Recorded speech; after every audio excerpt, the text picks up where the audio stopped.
समुदायों की एक असामान्य व्यवहार को लेबल करने के विभिन्न मानदंड क्या हैं? 10 उत्तर अतिसामान्य व्यवहार को लेबल करने में यह निर्धारित करने के लिए मानदंड लागू करना शामिल है कि किसी व्यक्ति के विचार, भावनाएं या कार्य सामाजिक मानदंडों से महत्वपूर्ण रूप से अलग हैं या नहीं।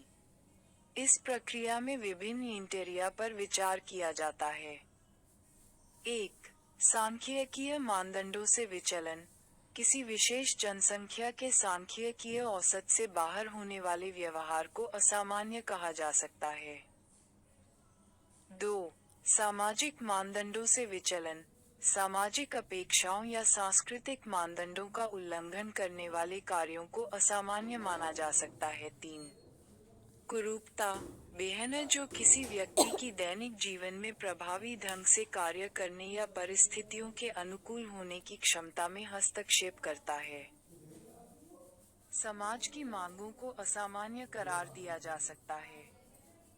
4 व्यक्तिगत संकट, यदि कोई व्यक्ति अपने विचारों या व्यवहारों के कारण महत्वपूर्ण व्यक्तिगत संकट या परेशानी का अनुभव करता है, तो इसे असामान्य माना जा सकता है।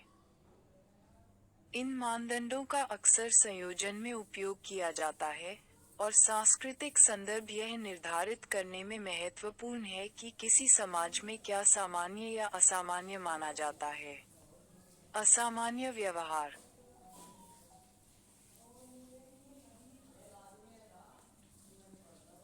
असामान्य व्यवहार को लेबल करने की प्रक्रिया जटिल है और यह व्यक्तिपरक निर्णयों, सांस्कृतिक कारकों और विकसित होते सामाजिक मानकों से प्रभावित हो सकती है। सीमित लचीलापन, कुछ टीम के सदस्य निर्देश के पूर्व निर्धारित अनुक्रम से प्रतिबंधित महसूस कर सकते हैं, जिससे विविध खेल शैलियों के लिए अनुकूलनशीलता सीमित हो जाती है। संभव को सोशल मॉडल पर चर्चा करें। बीमारी को रोकने के लिए प्रासंगिक कार्रवाई का सुझाव दें। 15 उत्तर स्वास्थ्य का बायोसाइकोसोशल मॉडल। यह एक समग्र दृष्टिकोण है जो स्वास्थ्य और कल्याण को समझने और बढ़ावा देने में जैविक, मनोवैज्ञानिक और सामाजिक कारकों पर विचार करता है। डॉक्टर जॉर्ज एंगेल द्वारा विकसित, यह मॉडल जटिल परस्पर क्रिया को स्वीकार करता है। किसी व्यक्ति के स्वास्थ्य पर शिरापरक प्रभावों का विवरण। 1 जैविक कारक, जैविक पहलुओं में आनुवंशिकी, शारीरिक प्रक्रियाएं और शारीरिक स्वास्थ्य स्थितियों का प्रभाव शामिल है। यह आनुवंशिकी की भूमिका को पहचानता है और यह बताता है कि व्यक्तिगत स्वास्थ्य कमजोरियां या पूर्वाग्रह समग्र स्वास्थ्य प्रोफाइल में कैसे योगदान कर सकते हैं। 2 मनोवैज्ञानिक कारक, मनोवैज्ञानिक कारक मानसिक और भावनात्मक कल्याण को शामिल करते हैं। इसमें संज्ञानात्मक प्रक्रियाएं, भावनात्मक स्थितियां, सहवास तंत्र और व्यक्तित्व लक्षण शामिल हैं। मनोवैज्ञानिक कल्याण शारीरिक स्वास्थ्य परिणामों को महत्वपूर्ण रूप से प्रभावित करता है। 3 सामाजिक कारक, सामाजिक निर्धारक, जैसे सामाजिक आर्थिक स्थिति, सांस्कृतिक प्रभाव, पारिवारिक गतिशीलता और सामाजिक समर्थन।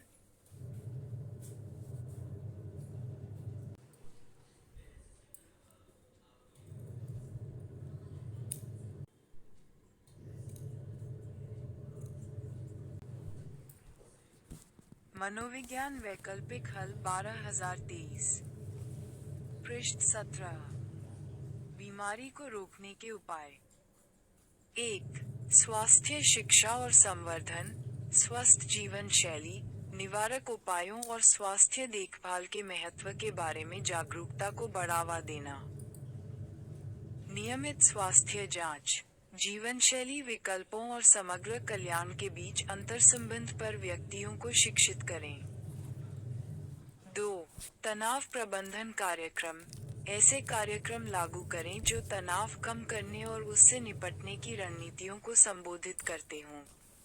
तनाव मनोवैज्ञानिक और शारीरिक स्वास्थ्य दोनों पर महत्वपूर्ण प्रभाव डाल सकता है, जिससे बीमारी की रोकथाम के लिए तनाव प्रबंधन महत्वपूर्ण हो जाता है। 3. सामुदायिक हस्तक्षेप। सामुदायिक आधारित हस्तक्षेप विकसित करें जो स्वास्थ्य के सामाजिक निर्धारकों को संबोधित करते हैं। इसका अर्थ है स्वास्थ्य असमानताओं को कम करने के लिए शिक्षा, रोजगार के अवसरों और स्वास्थ्य सेवाओं तक पहुंच बढ़ाना।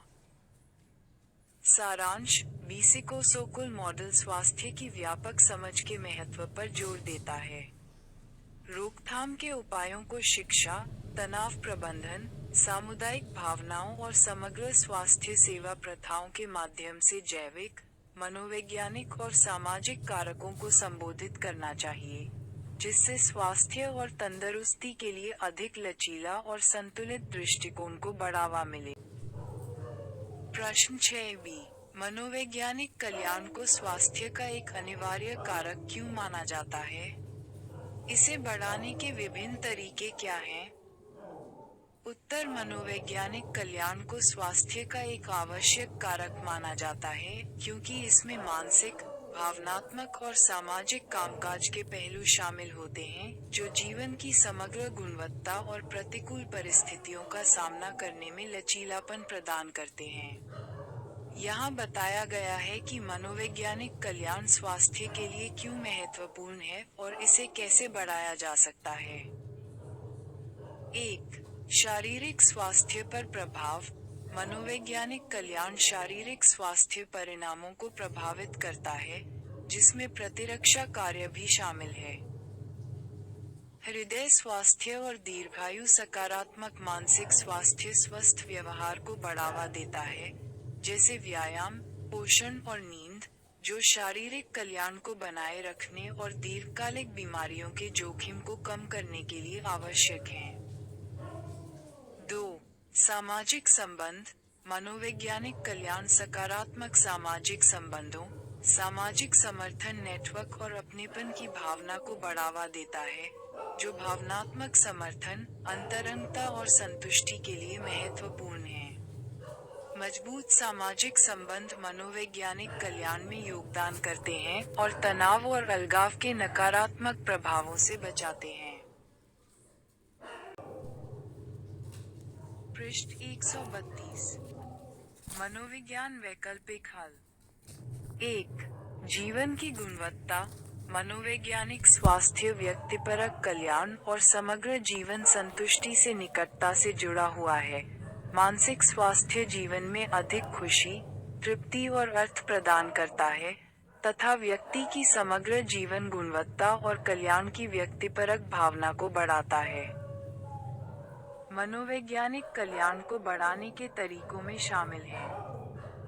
1. स्व देखभाल का अभ्यास करना। ऐसी गतिविधियों में संलग्न होना जो विश्राम, शांत चिंतन और तनाव में कमी को बढ़ावा देती हैं, जैसे कुल्हाड़ी, माइंडफुलनेस मेडिटेशन, योग और जर्नलिंग। 2. सामाजिक समर्थन का निर्माण।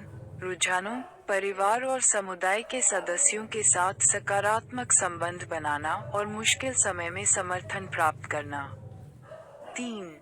लक्ष्य निर्धारित करना और सार्थक गतिविधियां करना। यथार्थवादी लक्ष्य निर्धारित करना, शौक और रुचियों का पालन करना और अपने लक्ष्यों को प्राप्त करना। 4. स्वस्थ जीवनशैली बनाए रखना। नियमित व्यायाम, संतुलित पोषण, पर्याप्त नींद और मादक द्रव्यों के सेवन से बचने के माध्यम से शारीरिक स्वास्थ्य को प्राथमिकता देना। मनोवैज्ञानिक कल्याण को प्राथमिकता देकर और मानसिक, भावनात्मक और सामाजिक स्वास्थ्य को बढ़ाने के लिए रणनीतियों को लागू करके, व्यक्ति अपने समग्र स्वास्थ्य और जीवन की गुणवत्ता में सुधार कर सकते हैं। प्रश्न 6c, हर्ज़बर्ग। प्रश्न 7 का ध्यान के विभिन्न प्रकारों और स्वास्थ्य एवं कल्याण पर इसके प्रभाव का वर्णन करें। उत्तर: ध्यान, प्राचीन परंपराओं में निहित एक अभ्यास, स्वास्थ्य और महिला होने पर इसके सकारात्मक प्रभाव के लिए प्रमुखता प्राप्त की है। विभिन्न प्रकार के ध्यान मन की शांति विकसित करने और समग्र मानसिक और शारीरिक को बढ़ावा देने के लिए अलग अलग दृष्टिकोण प्रदान करते हैं। एक, माइंडफुलनेस मेडिटेशन। माइंडफुलनेस मेडिटेशन में बिना किसी निर्णय के वर्तमान क्षण पर ध्यान देना शामिल है। अभ्यासकर्ता अपनी सांस, शारीरिक संवेदनाओं या विचारों पर ध्यान केंद्रित करते हैं। अध्ययनों से पता चलता है कि माइंडफुलनेस मेडिटेशन तनाव, चिंता और अवसाद के लक्षणों को कम कर सकता है, भावनात्मक कल्याण को बढ़ावा देता है। 2. Transcendental meditation. Transcendental meditation (TM) में शांतचित्त होकर मंत्र दोहराना शामिल है, जिससे तनावमुक्त जागरूकता की स्थिति प्राप्त होती है। शोध से पता चलता है कि TM रक्तचाप को कम कर सकता है और हृदय संबंधी स्वास्थ्य में सुधार कर सकता है। ये शांति और विचारों की स्पष्टता की भावना को भी बढ़ावा देता है। 3. प्रेम दया ध्यान। प्रेम दया ध्यान या मेप्टा प्रेम और करुणा की भावनाओं को विकसित करने पर केंद्रित है। स्वयं के प्रति तथा दूसरों के प्रति करुणा। यह अभ्यास सकारात्मक भावनाओं को बढ़ाने, नकारात्मक भावनाओं को कम करने से जुड़ा है और समग्र मनोवैज्ञानिक कल्याण में सुधार हुआ। 4. Body scan meditation.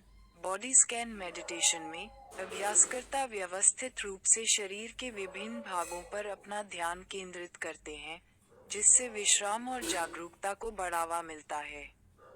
ध्यान का ये रूप मांसपेशियों में तनाव को कम करने, नींद में सुधार और शारीरिक जागरूकता की भावना को बढ़ाने से जुड़ा है।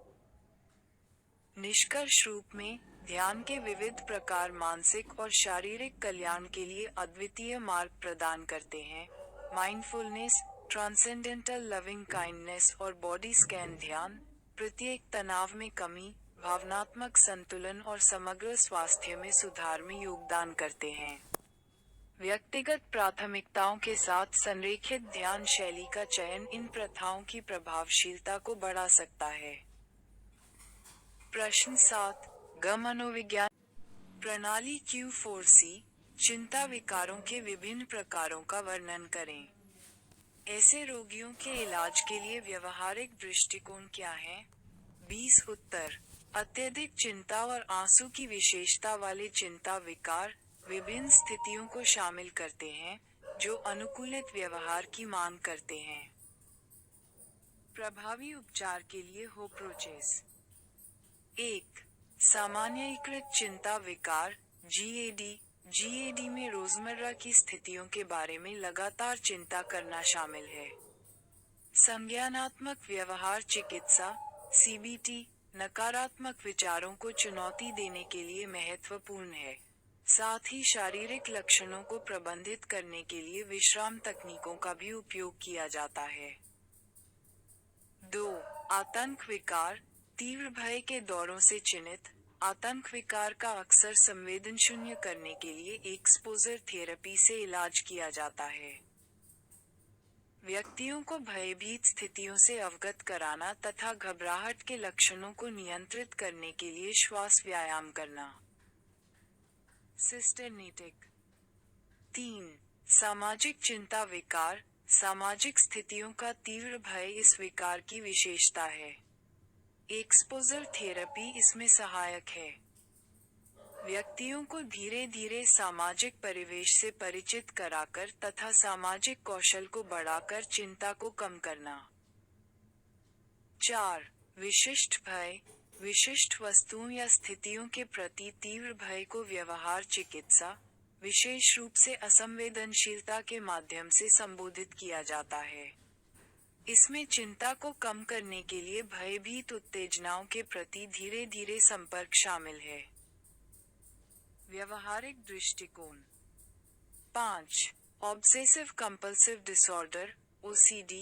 OCD में घुसपैठ करने वाले विचार और दोहराव वाले व्यवहार शामिल होते हैं। एक्सपोजर और प्रतिक्रिया। रोकथाम ERP में जुनूनी भय का सामना करना और बाध्यकारी व्यवहार से बचना शामिल है। 1. संज्ञानात्मक व्यवहार थेरेपी CBT व्यापक रूप से इस्तेमाल की जाने वाली CBT मानसिक स्वास्थ्य से जुड़े नकारात्मक विचार पैटर्न की पहचान करती है और उन्हें चुनौती देती है। चिंता, अधिक अनुकूली विश्वासों को बढ़ावा देना। समय के साथ संवेदन शून्यता की चिंता। 2. Exposure therapy. इसमें भयभीत करने वाली उत्तेजनाओं या स्थितियों के लिए व्यवस्थित एक्सपोजर शामिल है, जिससे व्यक्तियों को सामना करने और प्रबंधन करने में मदद मिलती है। 3. विश्राम तकनीक। गहरी सांस लेने और मन की शांति जैसे अभ्यास शारीरिक लक्षणों को नियंत्रित करते हैं, शांति और नियंत्रण को।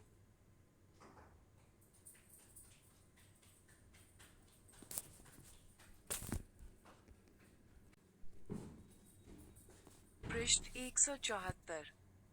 मनोविज्ञान। 4. व्यवस्थित असंवेदनशीलता। प्रीबियन में लागू, ये दृष्टिकोण धीरे धीरे व्यक्तियों को भयभीत उत्तेजनाओं तक पहुंचाता है, जबकि विश्राम तकनीक सिखाते हैं।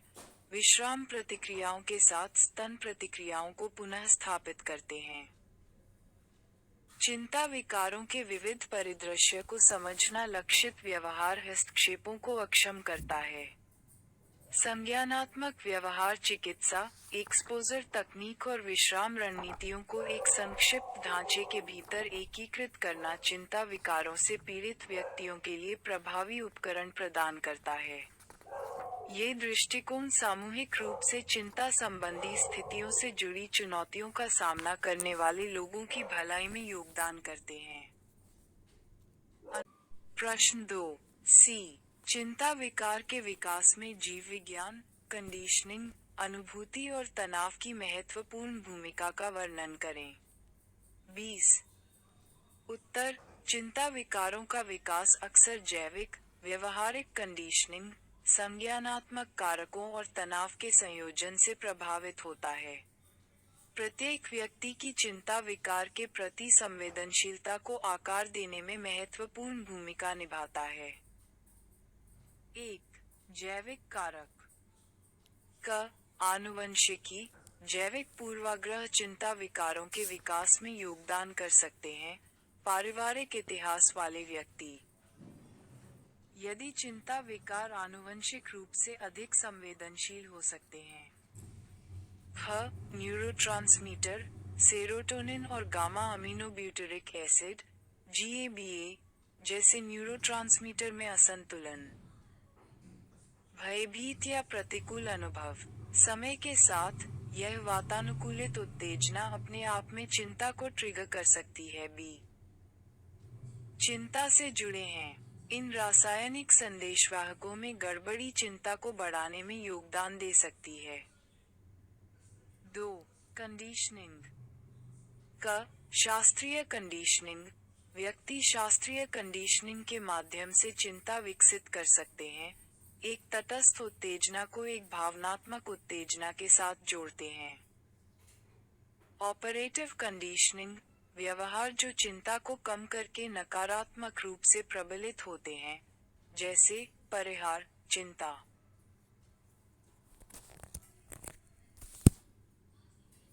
2022। 3. संज्ञानात्मक कारक। क. संज्ञानात्मक पूर्वाग्रह, विकृत विचार पैटर्न, जैसे कि भयावह सोच और खतरे के प्रति चयनात्मक ध्यान, चिंता में योगदान कर सकते हैं। चिंता विकार वाले व्यक्ति अस्पष्ट स्थितियों को धमकी के रूप में समझ सकते हैं। ख. अनुपयुक्त विश्वास। स्वयं, विश्व और भविष्य के बारे में नकारात्मक मूल विश्वास और अराष्ट्रीय विचार चिंता के विकास और रखरखाव में योगदान कर सकते हैं। 4. तनाव। क. जीवन की घटनाएं, दर्दनाक या अत्यधिक तनावपूर्ण जीवन की घटनाएं, जैसे दुर्व्यवहार, हानि, या बड़े जीवन परिवर्तन, चिंता की शुरुआत को ट्रिगर कर सकते हैं। विकार। ख. दीर्घकालिक तनाव, लगातार बने रहने वाले तनाव, जैसे कि काम या रिश्तों से जुड़ा तनाव, चिंता के लक्षणों की दीर्घकालिकता और तीव्रता में योगदान कर सकते हैं। इन कारकों के परस्पर प्रभाव को समझना चिंता विकार उपचार के लिए एक व्यापक दृष्टिकोण के लिए महत्वपूर्ण है। जैविक कारक व्यक्तियों को अधिक संवेदनशील बना सकते हैं। कंडीशनिंग प्रक्रियाएं चिंता के सीखे हुए पहलू में योगदान दे सकती हैं। संज्ञानात्मक कारक विचार पैटर्न को आकार देते हैं और तनाव कारक लक्षणों को ट्रिगर या बढ़ा सकते हैं।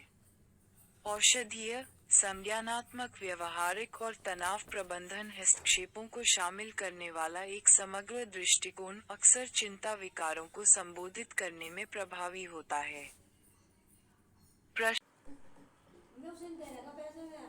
प्रतिक्रिया तंत्र और प्रेरणा तकनीक शामिल हैं। इन रणनीतियों को अपनाकर व्यक्तियों को पर्यावरण के अनुकूल प्रथाओं को अपनाने और बनाए रखने के लिए प्रोत्साहित किया जा सकता है, जिससे अधिक टिकाऊ और पर्यावरण के प्रति जागरूक समाज में योगदान दिया जा सकता है। 05 ही मूड विकारों से आप क्या समझते हैं? कारणों पर चर्चा करें। उत्तर: मूड विकार मानसिक स्वास्थ्य स्थितियों की एक श्रेणी है, जिसमें मूड में लगातार गड़बड़ी होती है, जो भावनात्मक स्वास्थ्य को प्रभावित करती है। इन विकारों और उनके कारणों को समझना प्रभावी निदान और उपचार के लिए महत्वपूर्ण है।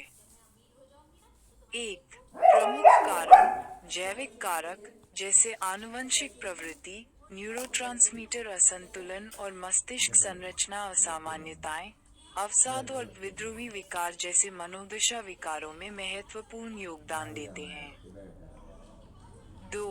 मनोसामाजिक कारक, जीवन की घटनाएं, आघात, दीर्घकालिक तनाव और पारस्परिक संघर्ष मूड विकारों को ट्रिगर या बढ़ा सकते हैं। पर्यावरणीय तनाव आनुवंशिक कमजोरियों के साथ परस्पर क्रिया कर सकते हैं, जो इनके आरंभ और पाठ्यक्रम को प्रभावित करते हैं। स्थितियां। 3. हार्मोनल परिवर्तन, हार्मोनल स्तर में उतार चढ़ाव, विशेष रूप से यौवन, गर्भावस्था और रजोनिवृत्ति के दौरान, मूड विनियमन को प्रभावित कर सकता है। हार्मोनल असंतुलन मूड विकारों के विकास में योगदान दे सकता है। 4. न्यूरोकेमिकल असंतुलन, सेरोटोनिन और डोपामाइन जैसे न्यूरोट्रांसमीटर में अनियमितताएं मूड विनियमन में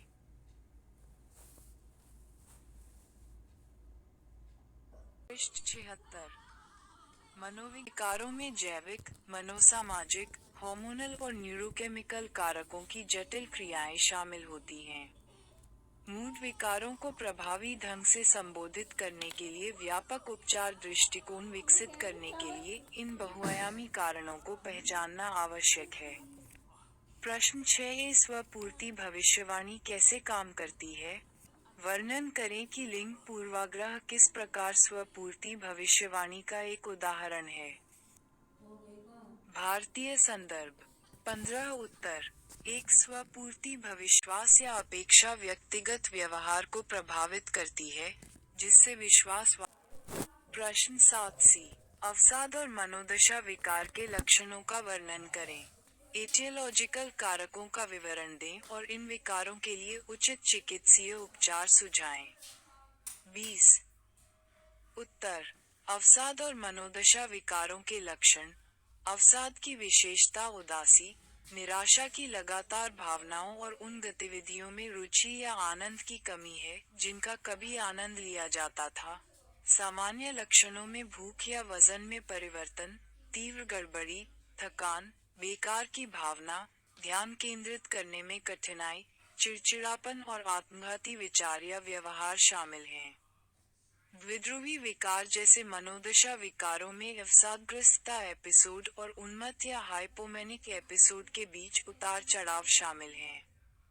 उन्मत्त लक्षणों में ऊंचा मूड, बढ़ी हुई ऊर्जा, तेज विचार, आवेगशीलता और नींद की कम आवश्यकता शामिल है। हाइपोमेनिक लक्षण समान लेकिन कम गंभीर होते हैं। एटियोलॉजिकल कारक। अवसाद और मनोदशा विकारों का एटियोलॉजी बहुक्रियाशील है। आनुवंशिक कारक, जैसे कि इन स्थितियों का पारिवारिक इतिहास, उनके विकास में योगदान देता है। न्यूरोट्रांसमीटर असंतुलन और मस्तिष्क असामान्यताओं सहित जैविक कारक एक भूमिका निभाते हैं। आघात, तनाव और नकारात्मक विचार पैटर्न जैसे मनोवैज्ञानिक कारक भी उनकी शुरुआत और रखरखाव को प्रभावित करते हैं। प्रतिकूल जीवन की घटनाओं या क्रोनिक तनाव जैसे पर्यावरणीय कारक लक्षणों को ट्रिगर या बढ़ा सकते हैं।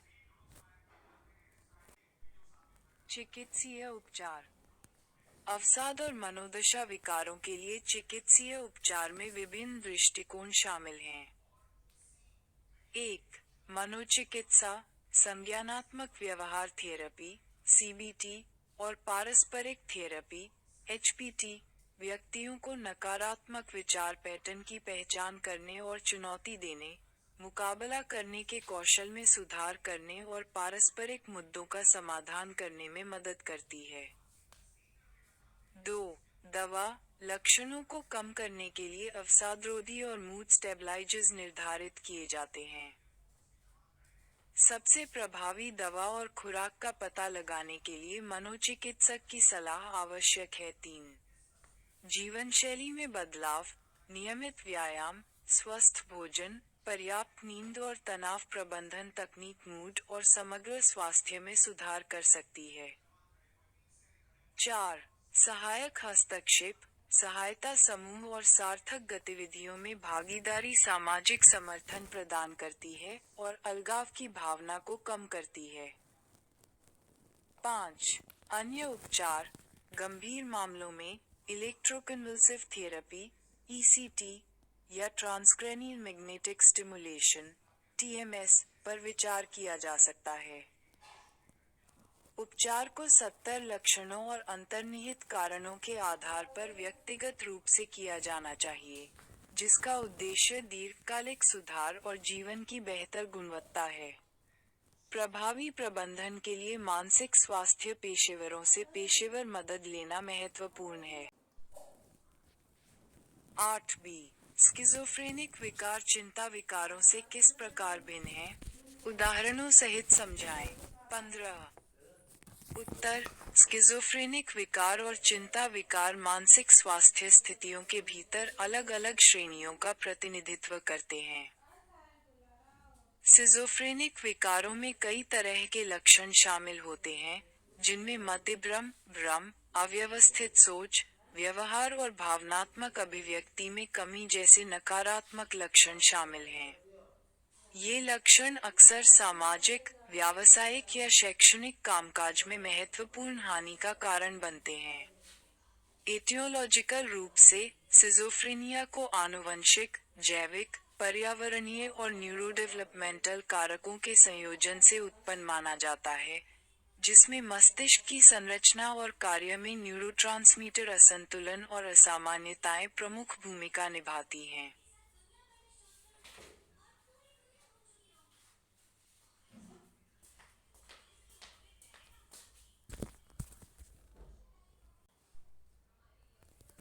पेज 108। मनोविज्ञान वैकल्पिक हल 2020। दूसरी ओर, चिंता विकारों में अत्यधिक भय या चिंता शामिल होती है, जो वास्तविक खतरे की एकाग्रता से अधिक होती है। इसमें तनाव, चिड़चिड़ापन, नींद में गड़बड़ी और नींद में कठिनाई शामिल हो सकती है। अत्यधिक चिंता, मिथ्या भय, एडी, घबराहट विकार, सामाजिक चिंता विकार और खट्टे तनाव।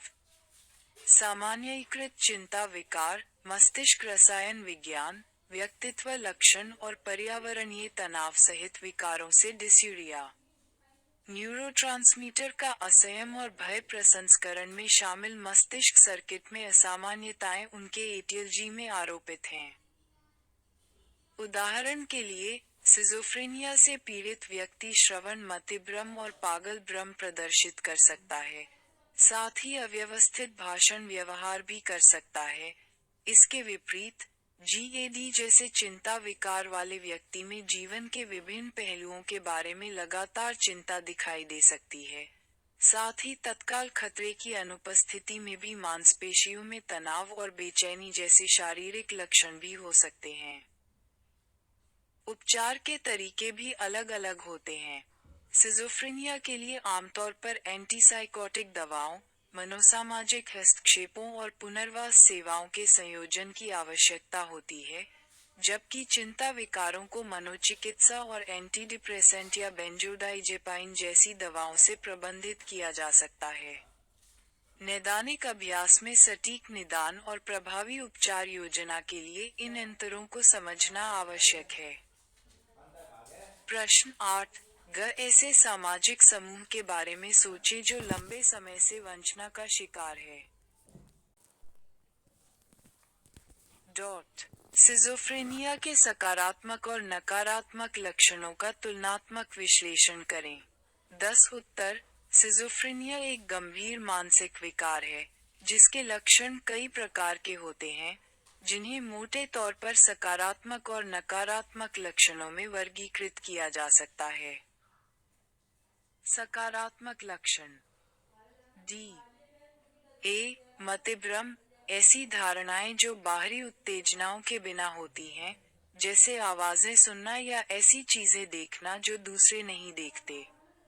भ्रम, दृढ़ता से रखे गए झूठे विश्वास जो तर्क या विपरीत साक्ष्य के प्रति प्रतिरोधी होते हैं।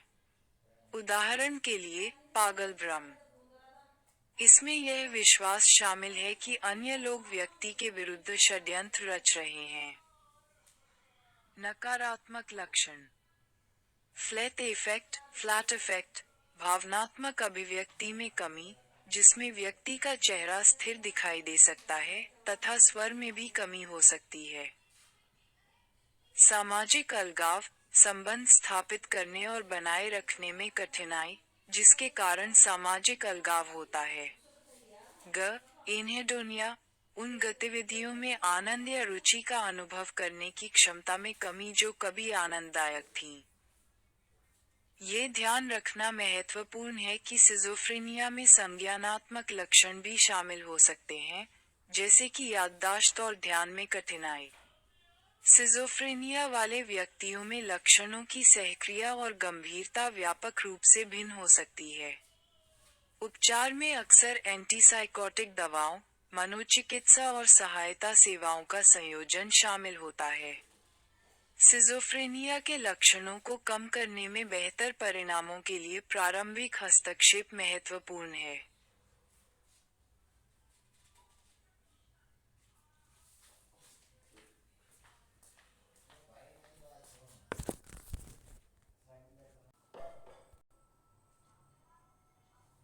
डिस्लेक्सिया की प्रकृति बताएं, इसका निदान कैसे किया जा सकता है।